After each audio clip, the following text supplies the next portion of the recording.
Muy buenos días a todos los presentes. Los saludamos desde Telesalud del Hospital Nacional Arzobispo Loaiza del Ministerio de Salud para darles la bienvenida a la telecapacitación vértigo posicional paroxístico benigno, dirigida por nuestra ponente, la doctora Merly Carvajal Ramos, médico asistente del Servicio de Otorrinolaringología del Hospital Nacional Arzobispo Loaiza. Antes de iniciar, recordarle a todos los presentes que pueden realizar sus preguntas a través del chat de la plataforma de Zoom para ser respondidas al final de la ponencia. Bienvenida, estimada doctora Carvajal. Es un honor tenerla el día de hoy con nosotros. Le doy el pase para el desarrollo del tema. Adelante, por favor.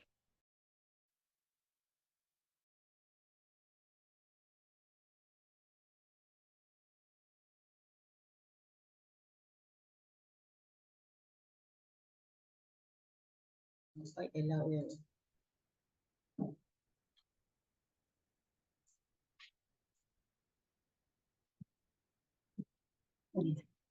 Gracias. Muy buenos días, soy la doctora Merly Carvajal, médico otorrino del Servicio de Otorrinolaringología del Hospital Nacional Arzobispo Loaiza. El día de hoy quiero compartir con ustedes un tema muy importante como es el vértigo posicional paroxístico benigno.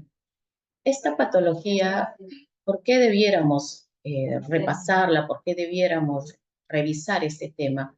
Esta patología es una de las más frecuentes dentro de los síndromes vertiginosos de tipo periférico, tanto así que sus características clínicas son muy específicas, sobre todo en las presentaciones clásicas de vértigos posicionales, ¿no?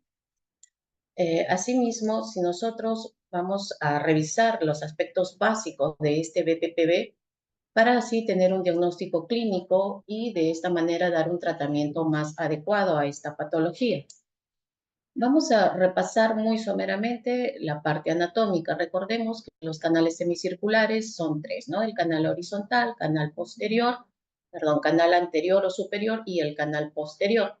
Estos canales semicirculares son coplanares, es decir, cuando nosotros movemos la cabeza, vamos a estimular el lado para el que lo movemos, pero a la vez se va a inhibir el lado contralateral, como vemos aquí en el video. Lo rojo significa de que se está estimulando y lo izquierdo que se está inhibiendo. Esto a su vez va a producir unos movimientos oculomotores, como vemos en la parte de acá abajo. Estos canales son coplanados, por lo tanto, estimulamos uno, inhibimos el otro. Recordemos también que estos canales semicirculares se encargan de la aceleración angular. ¿Qué quiere decir esto? Que nos va a ayudar cuando hacemos los movimientos de rotación de la cabeza hacia los lados, los de inclinación. ¿Okay? Entonces, ¿qué más debemos de recordar? Que los canales semicirculares tienen unas zonas dilatadas que son las ámpulas. Estas ámpulas tienen unas fibras nerviosas bastante sensitivas que cuando se mueven van a generar que nosotros mantengamos el equilibrio, que podamos movernos sin ningún problema. Y también vamos a recordar a las máculas del utrículo y sáculo, sobre todo las utriculares, donde vamos a ver que estas células que tienen fibras nerviosas, encima hay una capa gelatinosa y allí hay unos cristales de calcio, que son los llamados otolitos u otocones. Entonces, cuando nosotros hablamos de la parte del equilibrio, nos referimos al oído interno, lo que les venía mencionando, las células que están en la mácula utricular van a ser estas células ciliadas cuyos características tienen un cilio mucho más largo, que es el llamado estereocilio o pinocilio. ¿Por qué es importante saber esto? Porque cuando nosotros hacemos movimientos, se mueve el líquido endolinfático que hay dentro del oído interno, dentro del laberinto óseo. Cuando estos cilios se inclinan hacia el estereocilio, se va a producir una despolarización. Se abren los canales de calcio, estos ingresan dentro de la célula, se despolariza la célula y estimulan a los nervios sensoriales, sobre todo en este caso al octavo par, y se van a liberar neurotransmisores. Esto es cuando está el estímulo activado. En cambio, cuando estos cilios se alejan del estereocilio, del quinocilio, más bien los canales de potasio se cierran y esto produce una hiperpolarización, o sea, es como si entraran las células en reposo, en descanso. ¿Okay? Acá vemos a la mácula utricular, vemos las células ciliadas y encima de ella la capa gelatinosa que les mencionaba anteriormente, y encima de ella pues están los otolitos, las ostoconias, que son estos cristales de calcio que deberían mantenerse en esta zona. pero en el caso de las patologías vestibulares, estos cristales, estas otoconias salen de su sitio y van a quedar flotando muchas veces dentro de los canales semicirculares o incluso dentro de la cúpula del canal semicircular. Y esto se va a traducir como diferentes tipos de movimiento de los ojos, que son los llamados nistagmos, ¿no? Estos nistagmos se producen, o sus características son de acuerdo al canal estimulado. Es decir, si yo estimulo canales verticales, el nistagmo esperado son nistagmos verticales. Si yo estimulo canales horizontales, lo esperado, como vemos aquí, son los nistagmos de tipo horizontal. Lo mismo, dependiendo de qué canal vertical, en este caso va hacia abajo, generalmente aquí el canal afectado es el canal anterior, esto lo vamos a ver con más detalle. ¿Qué más debemos recordar? Que los nistagmos, la nomenclatura se va a basar en la fase rápida, es decir, hacia donde bate más rápido el ojo, eso es lo que nosotros vamos a escribir con fase rápida a la derecha, a la izquierda, dependiendo de dónde lo observemos, ¿no? Acá vemos dos tipos de nistagmos, uno que es el geotrópico y el otro que es el apogeotrópico, que también lo vamos a ver más adelante con más detalle. Entonces, el BPPV o vértigo posicional paroxístico benigno es el vértigo periférico mucho más frecuente y en su nombre, en sus siglas, pues están descritas las características clínicas de esta enfermedad, sobre todo en su variedad más frecuente. Cuando es la presentación típica de BPPV, realmente el diagnóstico se torna sencillo, pero cuando hay las variantes raras o no, que son un poco fuera del parámetro normal o del parámetro frecuente, sí a veces se puede tornar el diagnóstico un poco difícil, ¿no? Esta patología es una de las patologías en las cuales nosotros podemos solucionar el problema del paciente dentro del mismo consultorio y el paciente puede salir con su problema resuelto. El doctor Nicolás Pérez, médico otoneurólogo, siempre se refiere al BPPV como que son sus casos más fáciles, pero a la vez también los más difíciles por esas presentaciones atípicas que les mencionaba anteriormente. Esta enfermedad ya ha sido descrita desde 1897 con Alfred Adler y posteriormente Robert Barani en 1922, pero quien dio más detalles sobre esta patología fue el doctor Halpern en 1952. Se estima la prevalencia que es de 10.7 a 64 por 100.000 personas que pueden tener esta afectación. Asimismo, la incidencia en la población en general es del 2.4%. Sin embargo, conforme aumenta la edad, esta va a llegar incluso hasta el 9% en mayores de 60 años y en pacientes que tienen incluso mayor de 75 años es el vértigo periférico mucho más frecuente. Generalmente afecta a estas edades, 50, 70 años, sin embargo, no es imposible que se pueda dar en edades pediátricas ni tampoco en jóvenes. También puede presentarse el BPPV. Es predominantemente más frecuente en el sexo femenino en una relación de 2:1 con los varones y este BPPV en el 50% de los casos no tenemos una causa específica, por lo tanto le llamamos que es de tipo primario o idiopático. El otro 50% puede estar relacionado a ciertas patologías que le llamamos BPPV secundarios, ¿no? Por ejemplo, un traumatismo encefalocraniano, incluso este golpe haya sido de forma leve, puede hacer que se desprendan las otoconias, que estas queden flotando dentro de los conductos y que generen un BPPV secundario. Este es la causa más frecuente dentro de los BPPV secundarios, casi un 18 a 20%. Luego están las laberintitis virales o neuronitis virales en un 16%. Esto se asocia mucho a la isquemia de la arteria vestibular anterior, que nos daría el síndrome de Lindsay-Hemingway, que significa que el paciente puede hacer una neuronitis vestibular y a la semana o 2 semanas se puede estar presentando síntomas de BPPV. También es bastante frecuente posterior a cirugías tanto de oído medio como de oído interno, sobre todo después de una estapedectomía e incluso después de mastectomías también hemos visto pacientes con BPPV. El índice de recurrencia es bastante alto en estos pacientes, casi el 50%. ¿Cómo podemos definir al BPPV? En realidad es un trastorno otoconial, es un desprendimiento de las otoconias de la mácula utricular y esto va a generar un estímulo anormal en el conducto semicircular implicado, o sea, hacia donde se hayan ido estas otoconias. Y esto va a producir un síndrome vestibular episódico, porque recordemos que esta patología se presenta cada cierto tiempo, a veces mensual, a veces al año, a los 5, 10, 15 años, pero cada cierto tiempo puede presentarse siempre de las mismas características, que quiere decir vértigos de crisis cortas, paroxísticos, duran muy poquito y siempre relacionados al movimiento de la cabeza, ¿no? Lo que sí no encontramos y debemos dejar claro es que no hay alteraciones ni auditivas ni neurológicas. El paciente tal vez por la edad pueda tener una pérdida auditiva previa, puede tener tinnitus incluso, pero no es que se desencadene junto con el BPPV. Si lo deletreamos un poquito mejor para entenderlo, el BPPV, el vértigo, se refiere a crisis cortas, violentas, que duran segundos, este tipo de vértigo. O sea, ve el paciente que las cosas giran, se mueven, ¿no? Posicional, porque el paciente también lo refiere, me levanto de la cama, me acuesto, agacho, voy a levantar la cabeza, giro la cabeza. Entonces, el movimiento de la cabeza con respecto a la gravedad desencadena este tipo de vértigos.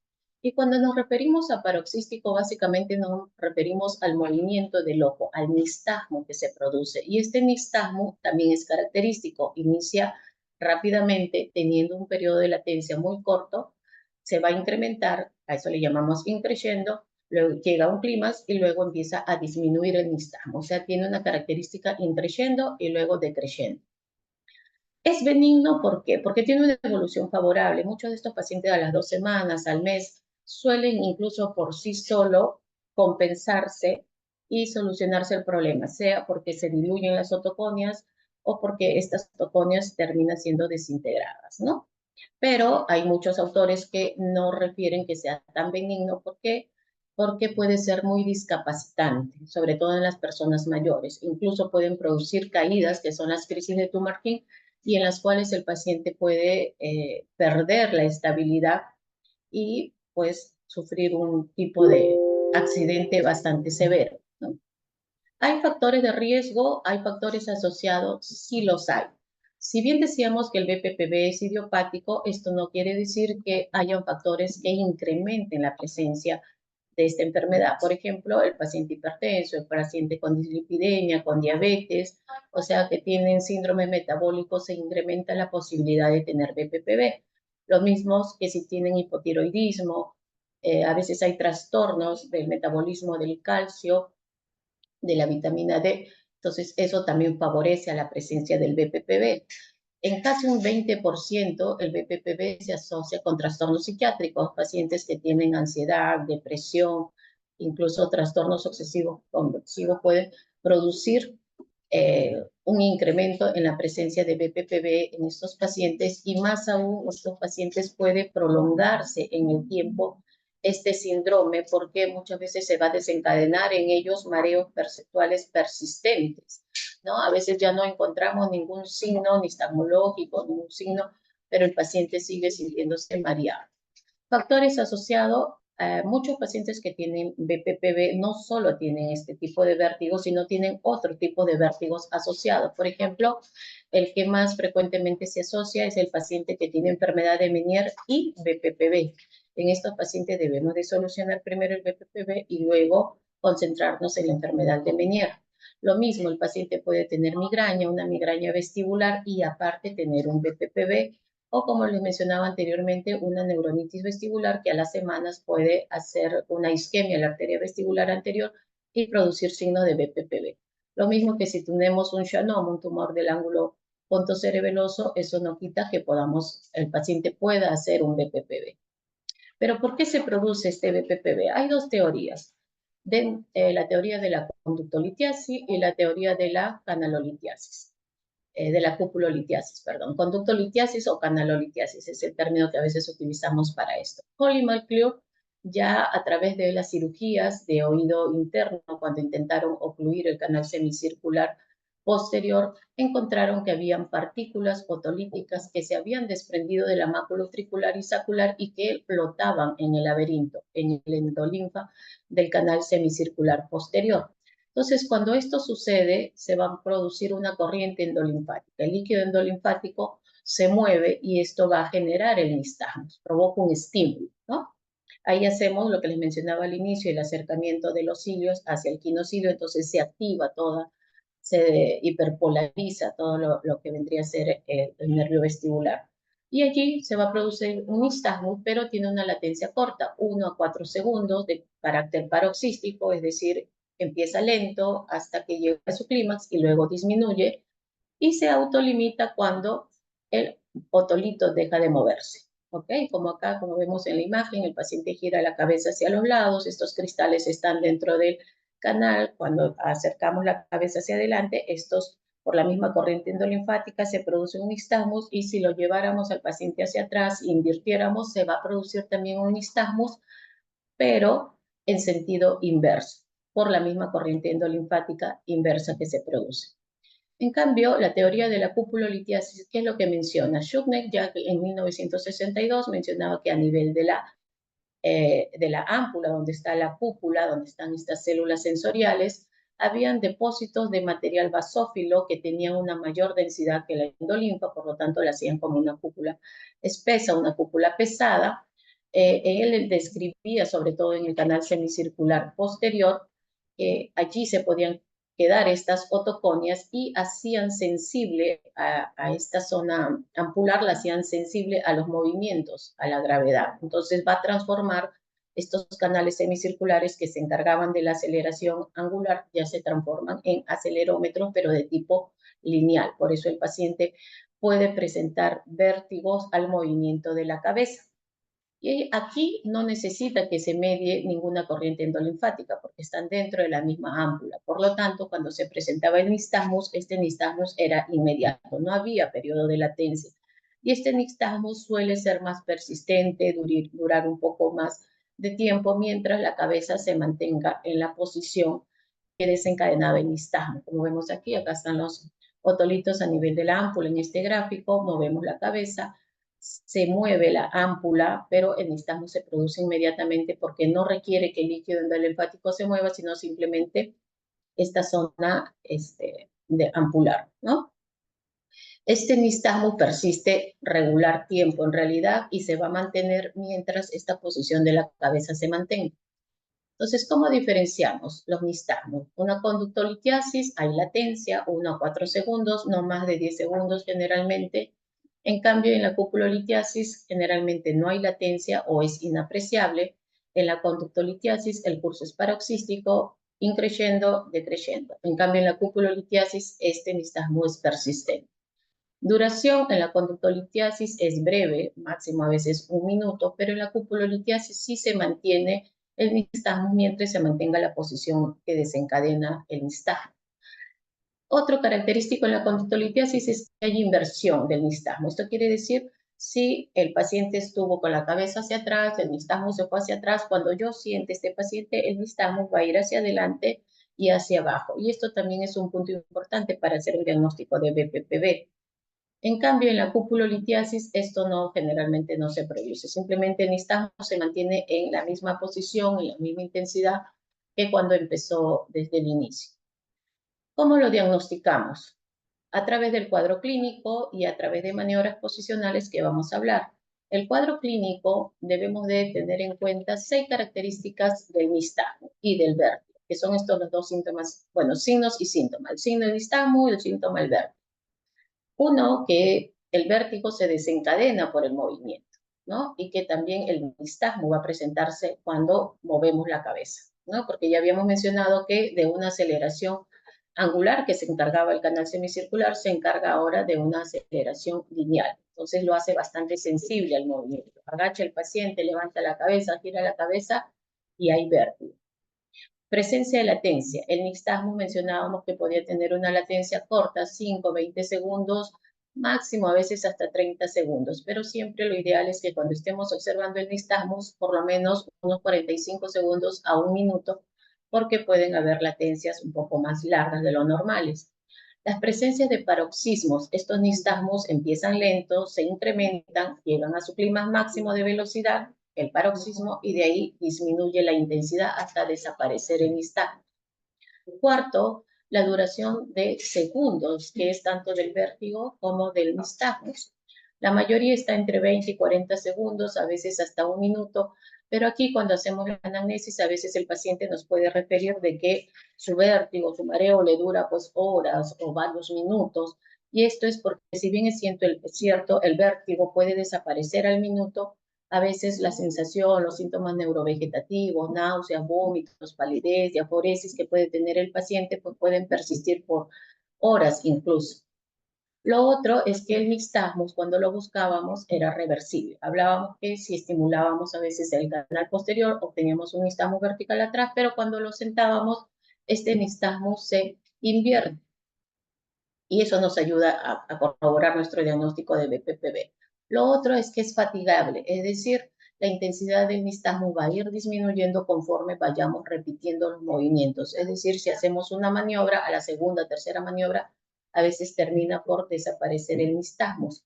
En muchos pacientes a veces llegan en el turno tarde, tienen la sintomatología de BPPV, pero cuando hacemos las maniobras no encontramos nada. Entonces a veces preferimos citarlos en la mañana para evitar esta fatiga de estas crisis vertiginosas del paciente y podemos detectarlas con mayor claridad, ¿no? Entonces, para nuestro diagnóstico también utilizamos maniobras, las maniobras diagnósticas, las llamadas maniobras posicionales, que son dos en realidad. Vamos a utilizar para evaluar canales verticales y para evaluar canales horizontales. Por ejemplo, para evaluar los canales verticales utilizamos la maniobra de Disculpa, y no es la única, pero es la que más frecuentemente usamos. ¿Qué es lo que hacemos? Aquí vemos en la imagen y aquí vamos a ver en el video, en estos pacientes. Bueno, vamos a hacer la... Lo vamos a sentar a mitad de la camilla. Tenemos que explicarle al paciente porque recuerden que al estimular, al mover la cabeza, pueden tener crisis vertiginosas del paciente y no colabora. Entonces giramos 45 grados la cabeza hacia el lado que queremos evaluar y luego vamos a llevar a la paciente hacia atrás y la cabecita va a quedar colgando unos 20 a 30 grados por debajo de la camilla. Debemos de esperar unos 30 segundos, 45, a veces hasta un minuto para observar las características del nixtagmus. Recuerden que aquí estamos evaluando canales verticales, por lo tanto el nixtagmus debe de ser vertical, sea que bata hacia arriba o sea que bata hacia abajo, pero tiene que ser de tipo vertical según las leyes de IVA, ¿no? Entonces, pasado este tiempo de 30 a 45 segundos, vamos a incorporar al paciente, lo vamos a sentar. Idealmente debemos de mirar los ojos del paciente para ver si hay esa inversión del nixtagmus que mencionamos, que a veces suele ser muy sutil. Y esto lo vamos a repetir del mismo modo hacia el lado contrario, ¿no? La otra maniobra posicional que utilizamos es para canales horizontales, es la maniobra de McClure o de Roll Test. En esta maniobra, el paciente va a estar en decúbito supino, va a estar acostado, pero aquí lo ideal es que tenga la cabecera elevada unos 30 grados. ¿Por qué? Porque recordemos que el canal horizontal, para realmente horizontalizarlo, necesitamos ponerlo a 30 grados. No es tan horizontal como pensamos, ¿no? Entonces la cabecera está elevada a 30 grados y vamos a girar la cabeza hacia los lados, ¿no? Primero hacia el lado que querramos evaluarla, en este caso hacia el derecho, y vamos a observar los ojos. Allí vamos a tener nixtagmus de tipo horizontal. ¿Por qué? Porque estamos evaluando canales semicirculares horizontales. Luego lo vamos a llevar al centro y luego hacia el lado contrario. Aquí vamos a obtener dos tipos de nixtagmus horizontales. Uno que sea geotrópico, es decir, que el nixtagmus, su fase rápida, sea pata hacia la tierra, y esto indica que es una canalolitiasis, o sea que los otolitos están en el canal, o que el nixtagmus que se presente bata hacia el cielo, o sea, bata hacia arriba. Y a eso le denominamos cúpulolitiasis y se refiere pues a que los otolitos están en la cúpula. ¿Por qué es importante hacer esta diferenciación? Porque las maniobras, el tratamiento que vamos a hacer va a depender mucho de nuestro diagnóstico. ¿Okay? Entonces, dentro de los BPPVs, el canal más afectado es el canal posterior, canal semicircular posterior, casi en un 80%. Entonces, si logramos identificar bien, vamos a poder tratar bien a estos pacientes, porque es la mayoría. Los otros pacientes, sí podríamos derivarlo ya al especialista, ¿no? Por ejemplo, el canal semicircular horizontal o lateral es un 15 a 20% y el canal semicircular anterior, que es muy raro, porque recuerden que es el superior, es muy difícil que las otoconias anatómicamente se vayan hacia arriba. Por eso la frecuencia en esto es de un 1 a 5% e incluso algunos refieren que no existe o que se trata de un BPPV de canal posterior de tipo apogeotrópico. Los BPPV pueden ser de acuerdo, el diagnóstico es de acuerdo al canal involucrado, ¿no? Un canal semicircular posterior que puede ser del lado derecho, izquierdo o puede ser bilateral. Y típicamente va a ser el tipo geotrópico, que es el que más vamos a hablar. El apogeotrópico se parece mucho al de canal anterior, por eso no vamos a ahondar mucho para no confundir. El canal semicircular horizontal o laterales puede ser del lado izquierdo, del lado derecho, puede ser bilateral y va a ser de tipo geotrópico o apogeotrópico, como le venía mencionando, como vimos en el video, tanto que el nistagmo bate hacia el piso o si bate hacia arriba, hacia el cielo, ¿no? El canal semicircular anterior también puede afectarse el lado derecho, el lado izquierdo puede ser bilateral. Y hay un tipo de BPPV que puede afectar todos los canales o parte de ellos, que es el BPPV multicanal, que puede ser un compromiso simultáneo, es decir, solamente el lado izquierdo, sea canal horizontal, posterior del lado izquierdo, o bilateral, que sean dos canales horizontales o dos canales verticales, ¿no? Y el compromiso no simultáneo generalmente se refiere que estos BPPV multicanales a veces pueden ser postraumáticos, ¿no? O postmaniobra. A veces identificamos que puede tener un BPPV de canal horizontal, pero al momento de hacer la maniobra no lo realizamos adecuadamente o el paciente hace un movimiento involuntario y estos cristales, estos otolitos pueden irse hacia diferentes canales semicirculares. Ahondando un poco en el BPPV de canal semicircular posterior, recordamos que debemos de hacer la maniobra de Disc-Holpay porque estamos evaluando canal vertical y vamos a buscar características específicas del nistagmus, es decir, dirección hacia dónde va, el sentido, la latencia y la duración. Acá tenemos un pequeño ejemplo. Este es un nistagmus típico.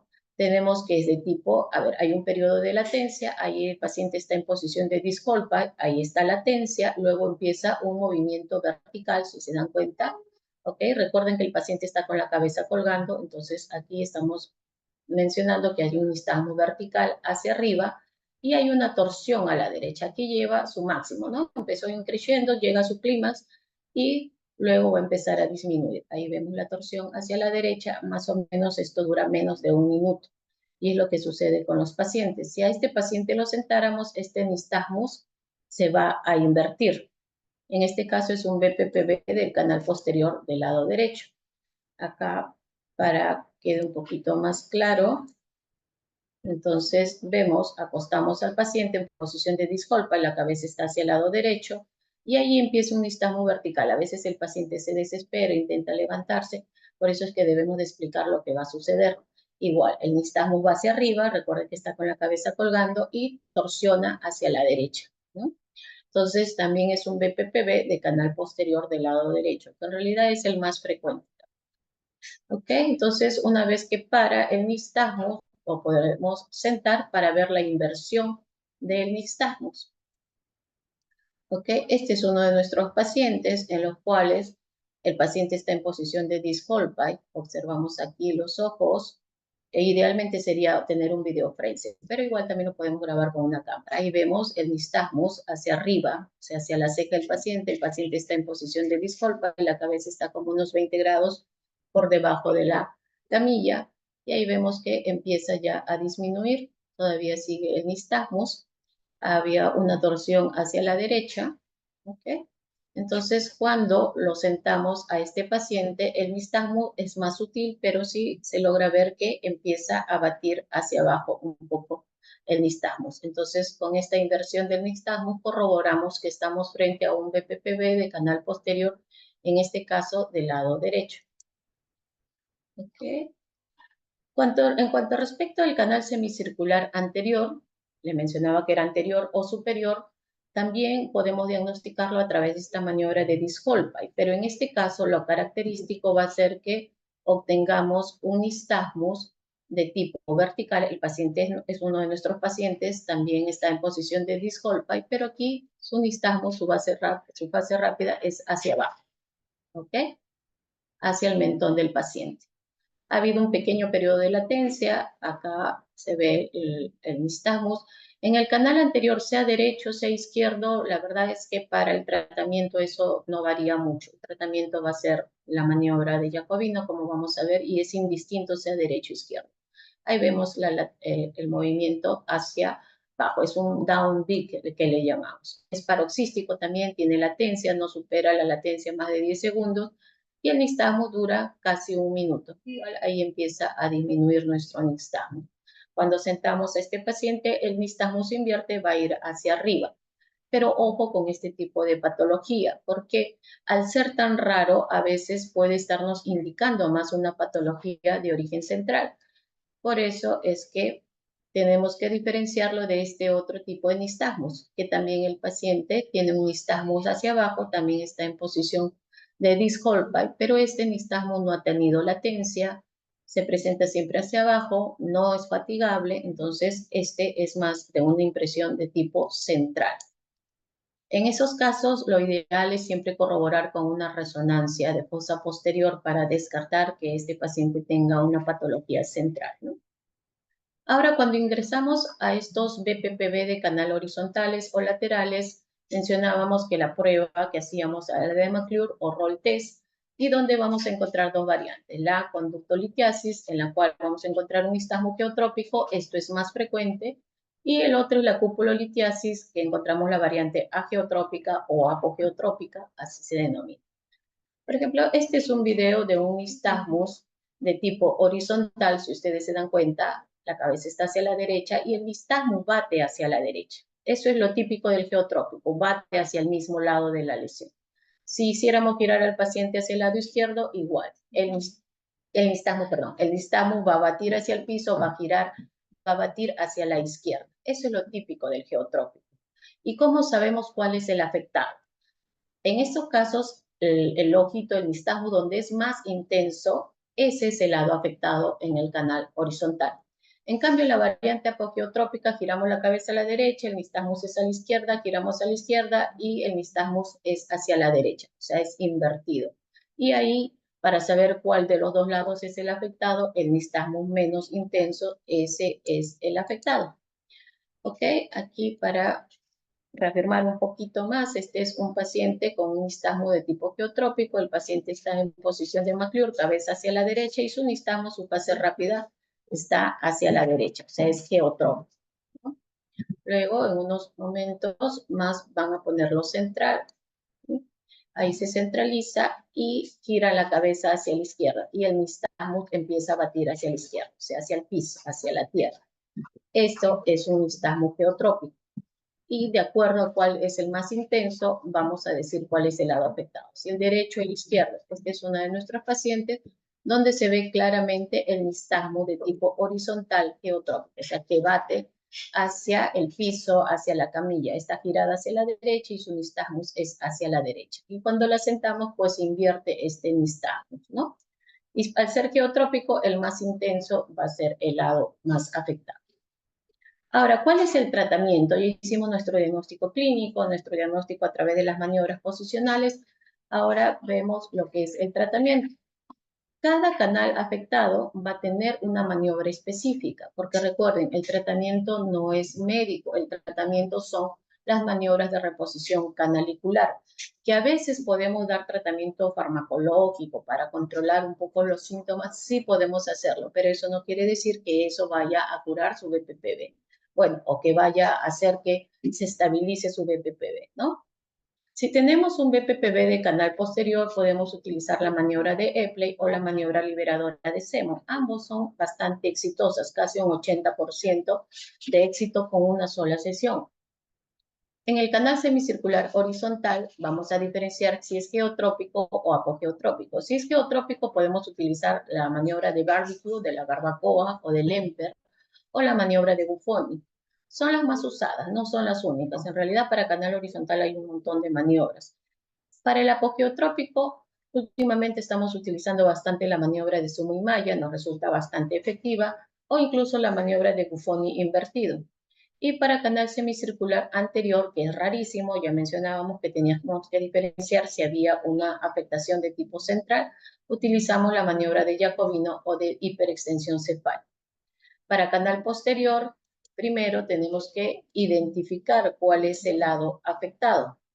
si es el lado derecho, Ahora si es vamos el a lado practicar la izquierdo. ¿Por maniobra qué? de Porque en la maniobra electrocución de para Epley curar vamos a empezar o por para el lado controlar afectado. la Igual enfermedad o explicamos al paciente porque recuerden que se van a Entonces, desencadenar lo crisis primero que hay que hacer vertiginosas es que girar son muy la cabeza aparatosas, el 45 paciente es grados muy del ansioso, lado muy derecho. temerosos Ahora y estirar que la a camilla veces no la cabeza colaboran quedará tanto para colgando hacer fuera la de la maniobra. camilla y Por lo luego le voy tanto, haciendo una siempre serie de debemos de movimientos explicarle previamente al paciente. En este caso, al ser un alguno de estos BPPV canal vamos a posterior empezar del lado con la derecho, camilla. se le lleva hacia atrás, la cabeza queda colgando hacia el lado No tiene que derecho, entrar ninguna esperamos anestesia unos especial, puede ser un 45 masaje poco, segundos y o hasta que mantener termine de 40 grados aparecerse la el cabeza nistagmo. Cuando hasta desaparezca su el lado nistagmo, izquierdo. recién giramos la cabeza completamente 90 grados hacia el lado Mantención durante contrario. 30 Igual, segundos esperamos unos 30 a 45 o hasta que desaparezca el segundos para vértigo después instante. pedirle Lo que a vamos a la hacer ahora es girar paciente todo el que pueda doblar su rodilla para que pueda cuerpo. girar Mantenemos la hacia posición ese durante lado. 30 En segundos. este momento que gira la cabeza va a quedar, como ven aquí, un poquito mirando hacia abajo. ¿Ok? Para terminar de encajar los cristales, luego le pedimos que baje los pies y sentamos al Bien, paciente.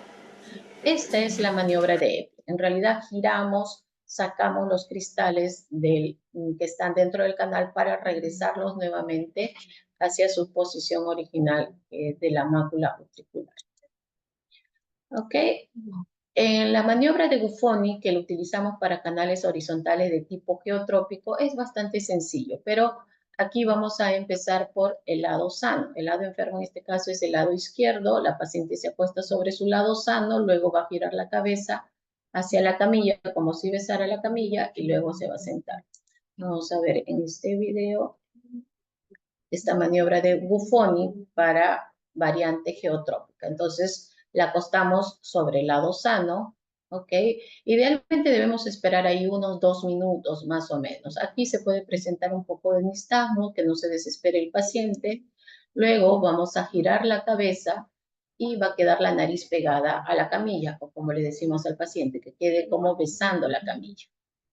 Igual esperamos un par de minutos y luego vamos a ayudar a la paciente a levantarse, a sentarse. Y con esta maniobra debiera quedar solucionado el BPPV de canal horizontal. En este caso, ha sido del lado izquierdo, por eso se acostaba sobre su lado derecho. ¿Ok? Esta otra maniobra, que es del doctor Suma Maya, otoneurólogo brasilero, es para la variante apogeotrópica. Es bastante efectiva. En este caso, el paciente se va a acostar sobre su lado enfermo. Es muy parecido del barbecue, al de la barbacoa, pero no llega a dar el giro completo. Entonces, se ubica el lado afectado, lo acostamos sobre ese lado, en este caso el lado derecho. Luego vamos a esperar ahí 2 minutos, incluso a veces hasta 3 minutos podemos esperar, porque estos apogeotrópicos, recuerden que son más intensos, duran más, no son tan fatigables. Luego va a girar la cabeza la paciente 45 grados, va a quedar mirando hacia arriba, puede girar también ahí el cuerpo, igual esperar 43 minutos más o menos, para luego girar la cabeza hacia el lado sano. Igual, unos 3 minutos más o menos en esa posición.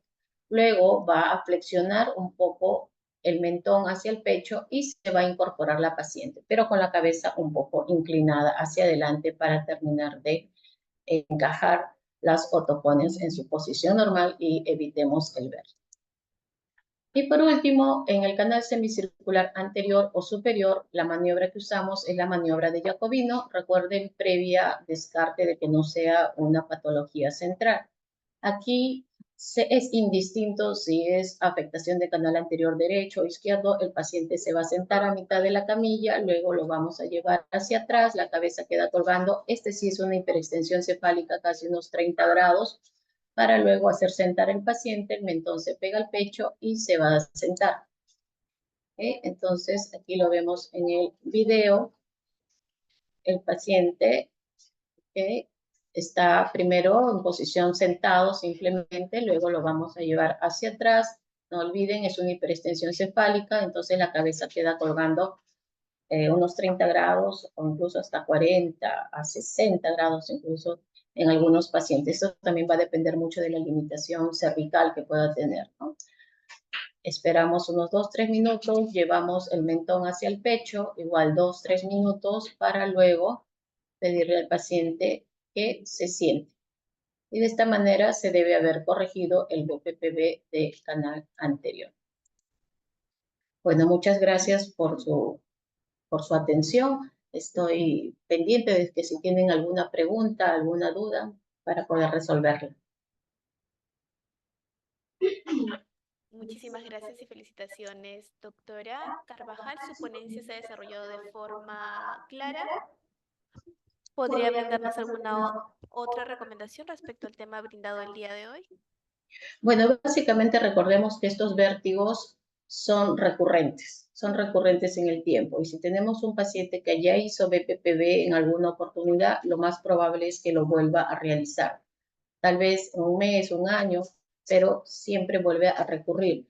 Ahora, si es que estos vértigos son muy recurrentes, no olvidar que puede haber un trastorno del metabolismo de la vitamina D, entonces hay que hacer un dosaje de vitamina D cuando estos BPPV son muy recurrentes, son muy seguidos.